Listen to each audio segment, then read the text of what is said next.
नमस्कार, आप देख रहे हैं राष्ट्रीय प्रस्तावना और मैं हूं आपके साथ ज्योतिका। आइए रुक करते हैं फटाफट खबरों की ओर।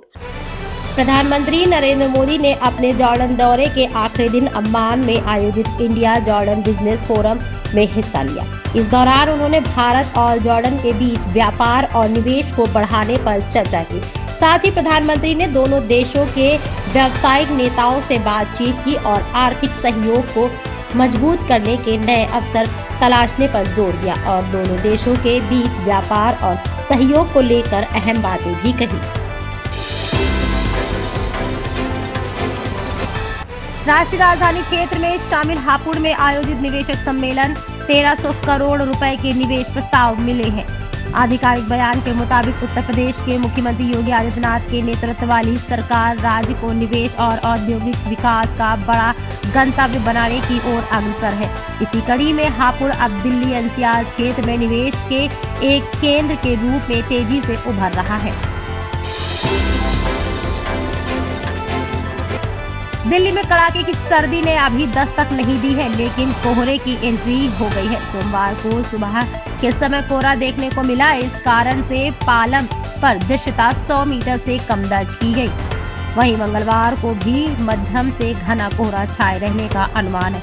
मौसम विभाग ने इसके लिए कोहरे का येलो अलर्ट जारी किया है। उधर सोमवार को न्यूनतम तापमान भी 4 दिन बाद 10 डिग्री तक पहुंच गया।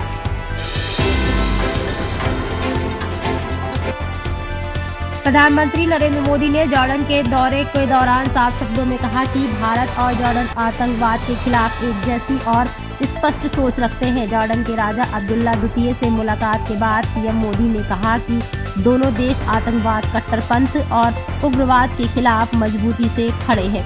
75 साल पुराने राजनयिक रिश्तों के बीच हुई यह मुलाकात भारत जॉर्डन संबंधों को नई दिशा देने वाली मानी जा रही है। दिल्ली एनसीआर और पश्चिमी उत्तर प्रदेश इन दिनों जिस स्तर के वायु प्रदूषण की चपेट में है, वह केवल असुविधा के लिए नहीं बल्कि एक सार्वजनिक स्वास्थ्य आपातकाल जैसी स्थिति बन चुका है। हवा में PM 2.5 और PM 10 कणों की मात्रा विश्व स्वास्थ्य संगठन की सुरक्षित सीमा से कई गुना अधिक दर्ज की जा रही है। सवाल यह है कि क्या इस स्थिति में फौरी राहत संभव है? लोग खुद को किस हद तक सुरक्षित रख सकते हैं और क्या घरों के अंदर रहना वास्तव में सुरक्षित विकल्प है?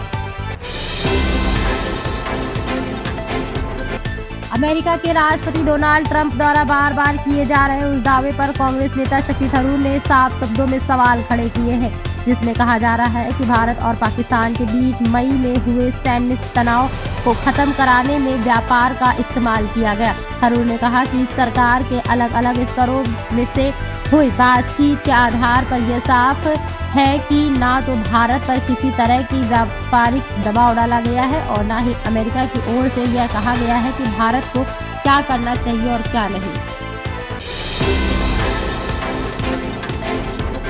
वैश्विक स्तर पर पर्यटन खर्च में सुस्ती के बीच सिंगापुर में भारतीय पर्यटक विलासिता की अर्थव्यवस्था को मजबूती दे रही है। सिंगापुर पर्यटन बोर्ड के ताजा आंकड़े बताते हैं कि भारतीय यात्री न केवल संख्या में बढ़ रहे हैं बल्कि प्रति व्यक्ति खर्च के मामले में शीर्ष देशों में भी शामिल हो गए हैं। इससे सिंगापुर के रिटेल, होटल और मनोरंजन उद्योग को सीधा लाभ मिल रहा है।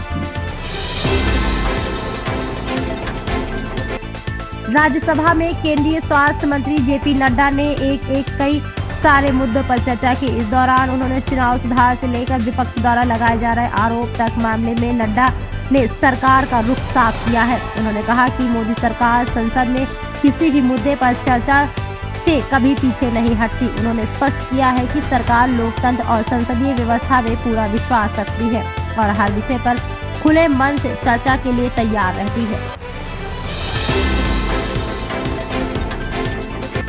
माघ मेला हिंदू धर्म का एक अत्यंत पावन पर्व है, जिसका आयोजन हर वर्ष धर्म नगरी प्रयागराज में गंगा, यमुना और अदृश्य सरस्वती के संगम तट पर होता है। हिंदू शास्त्रों और पंचांग के अनुसार पौष पूर्णिमा में महाशिवरात्रि तक चलने वाला यह मेला स्नान, दान, तप और साधना के लिए विशेष फलदायी माना गया है। मान्यता है कि माघ मास में संगम में स्नान करने से जन्म जन्मांतर के पाप नष्ट हो जाते हैं और मोक्ष की प्राप्ति का मार्ग प्रशस्त होता है।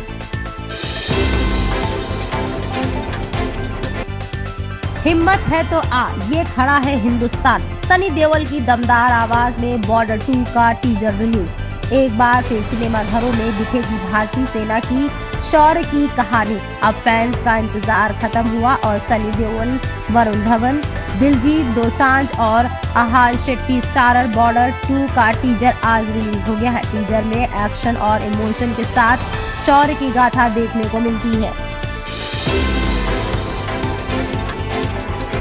इन दिनों बॉक्स ऑफिस पर रणवीर सिंह की स्पाई थ्रिलर फिल्म धुरंधर धमाका मचाए हुए है। इस बीच अब यशराज फिल्म के स्पाई यूनिवर्स की फिल्म पठान 2 को लेकर भी चर्चाएं शुरू हो गई है। बीते दिनों शाहरुख खान की मौजूदगी में पठान 2 के बनने की बात सामने आई है।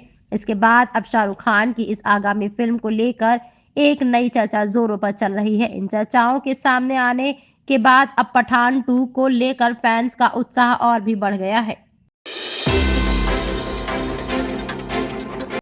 इन खबरों में बस इतना ही। बने रहिए राष्ट्रीय प्रस्तावना के साथ।